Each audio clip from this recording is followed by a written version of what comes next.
வணக்கம் நண்பர்களே. அலுவலகத்தில் வேலை பார்க்கும் மகள் இரவு தூங்காமல் சோபாவில் அமர்ந்திருப்பதை அப்பா கவனித்தார். அருகில் வந்து ஏன் தூங்கவில்லை என்றார் அப்பா. மனசு சரியில்லப்பா அப்படின்னு சொன்னாள் மகள். உனக்கு அன்பான குடும்பம் இருக்கும்போது மனசு ஏன் சரியில்லைன்னு சொல்ற அப்படின்னு அப்பா கேட்டாரு. இது அலுவலகத்தில் நடந்த விஷயம்பா அப்படின்னு சொன்னாள் மகள். என்னவென்று சொல், நானும் தெரிந்து கொள்கிறேன் என்றார் அப்பா. மகள் சொல்ல ஆரம்பித்தாள். என் அலுவலகத்தை கூட்டி பெருக்கி துடைத்து சுத்தம் செய்யும் பெண் ஒருத்திக்கு இப்போதுதான் கல்யாணமாகி குழந்தை பிறந்து 1 வருடம் ஆகியிருக்கிறது. அவளிடம் நட்புடனும் உரிமையுடனும் பழகுவேன். தன் குழந்தையின் 1ஆம் பிறந்த நாளை விமர்சையாக கொண்டாட அவள் ஆசைப்பட்டாள். அதற்காக அலுவலகத்தில் ஒரு சில ஊழியர்களிடம் பண உதவி கேட்டாள். அவர்கள் மறுத்துவிட்டார்கள். நான் அதை கேள்விப்பட்டு அவள் கேட்காமலேயே முன் வந்து பணம் கொடுத்தேன். அதை வாங்கி கொண்டு எனக்கு திரும்ப திரும்ப நன்றி சொன்னாள். அதன் பிறகு பிறந்த நாள் நெருங்க நெருங்க அவள் நடவடிக்கையில் ஒரு மாற்றம் தெரிந்தது. என்னுடன் பேசுவதை குறைத்து கொண்டாள். பிறந்த நாளுக்கு கூட என்னை பெயருக்கு அழைத்தாலே தவிர மனமாற அழைக்கவில்லை.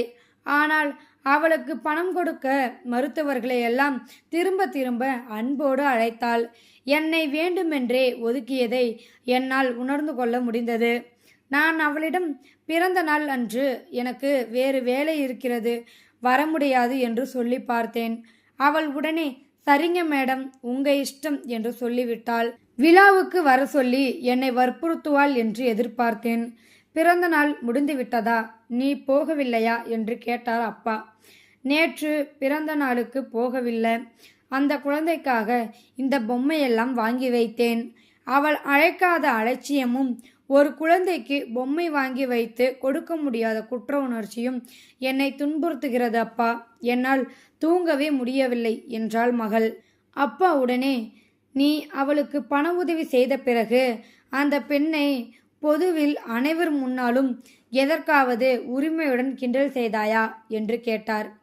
நினைவில் இல்லை அப்பா, யோசித்து வை, நிச்சயம் அப்படி ஒன்று நடந்திருக்கும். அப்பா, உனக்கு ஆரஞ்சு ஜூஸ் போட்டு வைத்து வருகிறேன் என்று கிளம்பிவிட்டார். திரும்ப அப்பா வந்ததும் மகள் ஆர்வத்துடன் சொன்னாள். ஆமாம் அப்பா, நான் பண உதவி செய்து 1 வாரத்தில் அவள் ஒரு மஞ்சள் கலர் புடவை கட்டிட்டு வந்திருந்தாள். அது அவள் கணவன் அன்போடு எடுத்து கொடுத்ததாம். நான் அதை பார்த்த உடனே, என்னப்பா மஞ்சள் கலர் சிங்குச்சான், இதெல்லாம் கட்டினா கூலிங் கிளாஸ் போட்டு தான் பார்க்கணும் போல, கண்ணு கூசுது என்றேன்.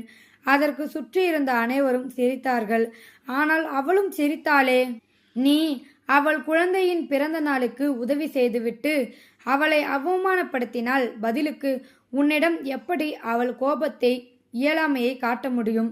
வேறு வழி இல்லை, சிரித்துதானே ஆக வேண்டும். நான் சொல்வது மாதிரி செய் என்று அப்பா ஒரு யோசனை சொன்னார்.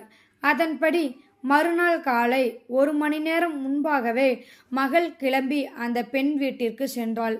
தொட்டிலில் கிடந்த மகனை தூக்கி கொஞ்சி, பிறந்த நாளுக்கு வர முடியலடா கண்ணா, இந்த ஆண்டி உனக்கு பொம்மை வாங்கியிருக்கேன் பாரு என்று பொம்மையை அருகில் வைத்தாள். அதன் பின் அந்த பெண்ணை பார்த்து, நேற்று எங்கள் குடும்ப வாட்ஸ்அப் குரூப்பில் என் சொந்தக்கார பையன் ஒருத்தன் என் 10ஆம் வகுப்பு மார்க்கு கேட்டு குறைவானது என்று பொதுவில் சொல்லி கிண்டல் செய்தான். அவன் அதை ஜாலியாக செய்தாலும் பொதுவில் அப்படி கிண்டல் செய்ததை என்னால் தாங்க முடியவில்லை. அப்போதுதான் நான் உன்னை மஞ்சள் கலர் சிங்கிச்சான் என்று கிண்டல் செய்தபோது உன் மனம் என்ன பாடுபட்டிருக்கும் என்பதை உணர முடிந்தது. என்னை மன்னித்துக்கொள் என்றாள். வேலை செய்யும் பெண்ணிடம் கண்ணீர் மல்க இவள் கைகளை பிடித்து கொண்டாள். அங்கிருந்து ஸ்கூட்டி எடுத்து அலுவலகத்தை நோக்கி வரும்போது, ஒரு மனிதனுக்கு நீ கோடி ரூபாய் கொடுத்தால் கூட அவன் தன்மானத்தில் கை வைத்து விட்டால் அவன் உன்னை எதிர்க்கவே செய்வான் என்று அவங்க அப்பா சொன்ன வாசகம் நினைவுக்கு வந்தது. இந்த வீடியோவில் கருத்து உங்களுக்கு பிடிச்சிருந்தா கமெண்ட் பாக்ஸில் கமெண்ட் பண்ண, கூட உங்கள் ஃப்ரெண்ட்ஸுக்கு ஷேர் பண்ணுங்கள். இது வரைக்கும் நம்ம சேனலை சப்ஸ்கிரைப் பண்ணாங்க, சப்ஸ்கிரைப் பண்ணுங்கள். தேங்க்யூ ஃபார் வாட்சிங்.